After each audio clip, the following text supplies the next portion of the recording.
Broadcasting ചാനലായ CBC ന്യൂസിലേക്ക് ഏവർക്കും സ്വാഗതം. ഞാൻ ബീന ജോസഫ്. പ്രധാന വാർത്തകൾ.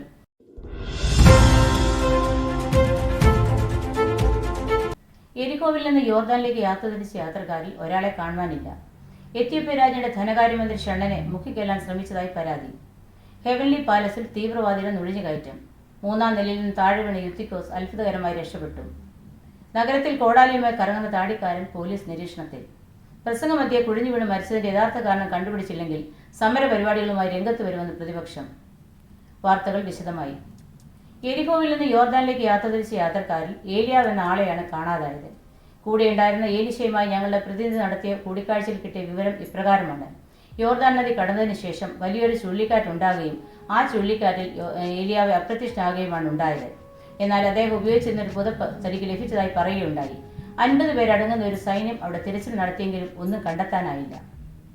എത്യോപ്യ രാജ്യയുടെ ധനകാര്യമന്ത്രി ഷണ്ണനെ മുക്കിക്കൊല്ലാൻ ശ്രമിച്ചതല്ല എന്നും മാധ്യമങ്ങൾ തെറ്റിദ്ധരിച്ച് വാർത്തകൾ പുറത്തുവിട്ടതാണെന്നും ഷണ്ണൻ മാധ്യമങ്ങളോട് പറഞ്ഞു. കഴിഞ്ഞ ദിവസം എരുശലേമിൽ നിന്ന് ഗസയിലേക്കുള്ള വഴിയിൽ സുശേഷൻ ഫിലിപ്പോസ് തന്നെ സ്നാനം കഴിപ്പിക്കുക മാത്രമാണ് ഉണ്ടായത്. മിസ്റ്റർ ഷണ്ണന്റെ അഭിപ്രായത്തിൽ കർത്താവ് യേശുക്രിസ്തുവിനെ അംഗീകരിച്ച ഒരു വ്യക്തി സ്നാനമേൽക്കണം. മാത്രമല്ല, ക്രിസ്തുവിന്റെ മരണ പുനരുത്ഥാനത്തോടെ ഏകീഭവിക്കുകയാണ് സ്നാനമെന്നും അദ്ദേഹം പറഞ്ഞു. ഹെവൻലി പാലസിൽ നുഴഞ്ഞു കയറിയ തീവ്രവാദി മുൻ മന്ത്രി ലൂസിഫർ ആയിരുന്നു. അധികാരമോഹം അതിൽ കടന്നതിനെ തുടർന്ന് തന്നെ പിരിച്ചുവിടുകയായിരുന്നു. സമർത്ഥനായ രാജാവ് ലൂസിഫറിനെ തിരിച്ചറിയുകയും ചോദ്യം ചെയ്യുകയും ചെയ്തു. രാജാവിന്റെ അധീനതയിലുള്ള രാജ്യം കൈവശമാക്കേണ്ടതിന് അനുവാദം ചോദിക്കാനാണ് താൻ ഇവിടെ കയറിപ്പറ്റിയതെന്നും അതിന് തന്നെ അനുവദിക്കണമെന്നും രാജാവിനോട് അപേക്ഷിച്ചു. ലൂസിഫർ ചോദിച്ച രാജ്യത്തിന്റെ ശക്തി നല്ലോണം അറിയാവുന്ന രാജാവ് അത് അനുവദിക്കുകയും ലൂസിഫർ പരാജയപ്പെടുകയുമാണ് ഉണ്ടായത്. ഈ ലൂസിഫർ പല ഭാവത്തിലും പല രൂപത്തിലും എവിടെയും കയറിപ്പറ്റാൻ കഴിവുള്ള ആളാകിയാൽ എല്ലാവരും ജാഗ്രത പാലിക്കണമെന്ന് അറിയിച്ചു. ലോകപ്രസിദ്ധ സുവിശേഷകനായ പൗലോസിന്റെ ഹെവൻലി ക്രൂസൈഡ് എന്ന കൺവെൻഷൻ പ്രസംഗത്തിനിടെ 3-ാം നിലയിൽ നിന്ന് താഴെ വീണ യുത്തിക്കോസിനെ അടുത്തുള്ള സ്വകാര്യ ആശുപത്രിയിൽ പ്രവേശിപ്പിച്ചു. ആശുപത്രിയിൽ കൊണ്ടുവന്നപ്പോൾ തന്നെ യുത്തിക്കോസ് മരിച്ചിരുന്നുവെന്ന് ആശുപത്രി അധികൃതർ വെളിപ്പെടുത്തി. തുടർന്ന് പൗലോസ് അവന്റെ അടുക്കൽ വന്ന് അവൻ മരിച്ചിട്ടില്ല, അവന്റെ ആത്മാവ് അവന്റെ മേൽ തന്നെ ഉണ്ടെന്ന് പറഞ്ഞ് അവനെ സുഖപ്പെടുത്തിയതായി കൺവെൻഷൻ കമ്മിറ്റി അംഗങ്ങൾ ഞങ്ങളെ അറിയിച്ചു. ആരാധനയ്ക്ക് ഇരുന്നുറങ്ങുന്നവർ യുത്തിക്കോസിനെ ഓർത്തുകൊള്ളുവിനെന്നും പൗലോസ് പറയുകയുണ്ടായി. നഗരത്തിൽ ഒരു കോടാലിയുമായി കറങ്ങുന്ന താടിക്കാരൻ പോലീസിന്റെ പ്രത്യേക നിരീക്ഷണത്തിൽ. യോർദാൻ നദിയുടെ തീരപ്രദേശങ്ങളിലും മരുഭൂമിയിലുമായി പൊതുമരാമത്തിനും ഗതാഗത വകുപ്പിനുമുള്ള നിർദ്ദേശങ്ങൾ മുദ്രാവാക്യം പോലെ വിളിച്ചു പറയുന്ന യോഹന്നാൻ എന്ന ഈ മനുഷ്യനെ ഒട്ടകങ്ങളുമായി ഡെസേർട്ട് ഡ്രൈവിന് പോയ ചിലരാണ് കണ്ടത്. CIDയുടെ രഹസ്യാന്വേഷണത്തിൽ ഏതോ പുരോഹിത കുടുംബത്തിൽപ്പെട്ടയാളാണെന്ന് സൂചന ലഭിച്ചിട്ടുണ്ട്. മലകളും കുന്നുകളും നികത്തണമെന്നും വഴി നിരപ്പാക്കണമെന്നും പ്രസംഗിക്കുന്ന ഈ മനുഷ്യന്റെ കയ്യിൽ ഒരു കോടാലിയും ഉണ്ടെന്നാണ് രഹസ്യ സംസാരം.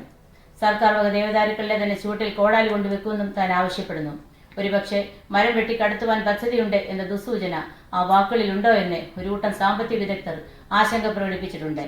വേണ്ടത്ര ഫലമില്ലാത്ത എല്ലാ മരവും മുറിക്കുക മാത്രമല്ല, തീയിലിട്ട് ചുടുങ്ങുന്ന ഭീഷണിയും ഉള്ളതിനാൽ ഇയാൾ തീവ്രവാദി സംഘടനയിൽപ്പെട്ട ആളാണോ എന്ന് ഇന്റലിജൻസ് ഏജൻസികൾ സൂക്ഷ്മ നിരീക്ഷണം നടത്തുന്നു.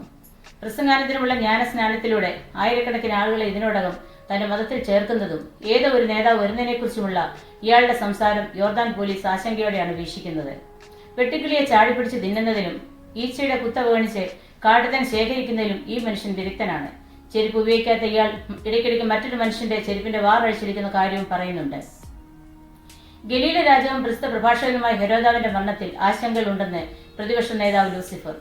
ദൈവത്തിന്റെ ദൂതൻ അടിച്ചിട്ടാണ് മരിച്ചതെന്ന് ഭരണപക്ഷവും ആരോഗ്യവകുപ്പും പറയുന്നത് പോഷ് കാണുന്ന താൻ പറഞ്ഞു. കാരണം മരിക്കുന്നതിന് മുൻപ് പുഴുവരിച്ച നിലയിലാണ് ഹെരോദാവിനെ കണ്ടത്. മരണശേഷം മനുഷ്യരെ പുഴുവരിക്കുന്ന സാധാരണ സംഭവത്തിൽ നിന്നും വ്യത്യസ്തയുള്ളതുകൊണ്ട് താൻ നേരത്തെ തന്നെ രക്തത്തിൽ പുഴുബാധയുള്ളവനായിരുന്നെന്ന് തെളിവുണ്ടെന്ന് ലൂസിഫർ പറഞ്ഞു.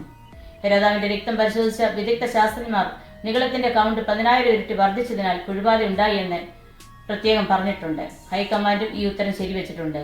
ഇതിൽ ആശങ്കപ്പെടേണ്ടതില്ല. ഇത്തരം രോഗികൾ ആദ്യം അടികിട്ടുന്ന അറിയില്ല, പുഴുവരിക്കുന്ന അറിയുകയും ഉടൻ തന്നെ മരിക്കുകയും ചെയ്യും. നിങ്ങൾ കേൾക്കുന്നത് സഭാ വാർത്തകൾ. അബുദാബി ചർച്ച് ബോർഡിന്റെ ശുശ്രൂഷനായി പാസ്റ്റർ ഡാർവിൻ സണ്ണി ചുമതലയേറ്റു. DCD അപ്രൂവൽ കിട്ടിയതിനെ തുടർന്ന് ഫുൾ ചാർജിൽ ശുശ്രൂഷ നടത്തിവരുന്നു.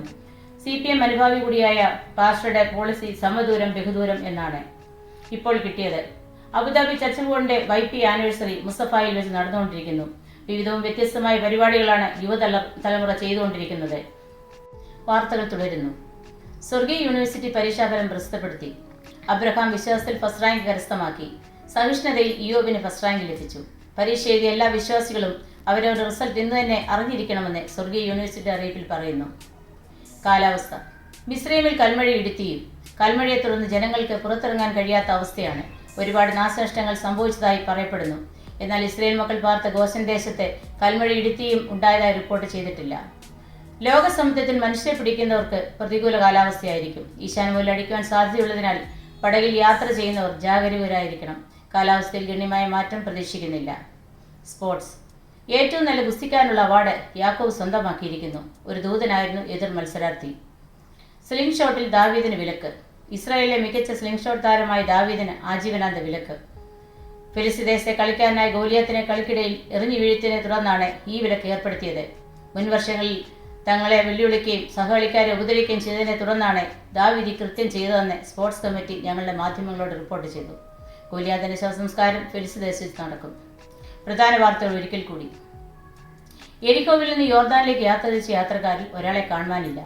എത്യോപ്യ രാജ്ഞിയുടെ ധനകാര്യമന്ത്രി ഷണ്ണനെ മുക്കിക്കൊല്ലാൻ ശ്രമിച്ചതായി പരാതി.